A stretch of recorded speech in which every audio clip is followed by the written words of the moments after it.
Bonjour JC. Bonjour Antoine. Et bonjour à tous. Bienvenue dans cette nouvelle vidéo dédiée à l'utilisation des produits Protec Monte Carlo. Aujourd'hui, on s'attaque aux soins des cuirs. C'est la matière emblématique des amateurs de benne mécanique.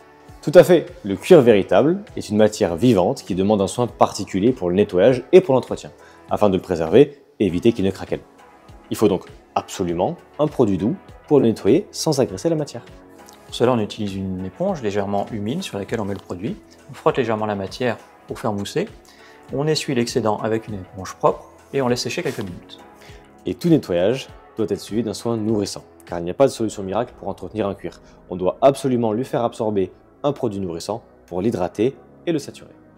En saturant la matière, déjà on évite que le cuir ne sèche. Mais surtout, on va éviter à l'humidité de rentrer dans le cuir. Il n'y a rien de pire que de l'eau dans du cuir, ça sèche très rapidement et du coup il va se mettre à craquer. Donc tout lavage doit être suivi d'un soin nourrissant. On l'applique généreusement avec une microfibre, on attend quelques minutes pour qu'il pénètre, puis on retire l'excédent avec une seconde microfibre. On vous conseille donc de nourrir vos cuirs au moins 2 fois par an.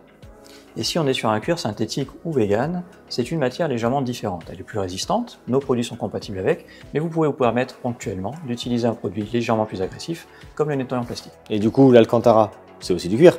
Alors non, il ne faut pas confondre avec la suédine, qui est effectivement un cuir brossé.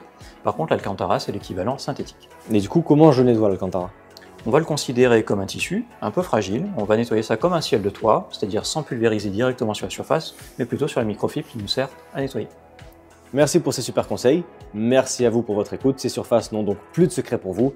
Et on se retrouve bientôt dans une prochaine vidéo. À bientôt.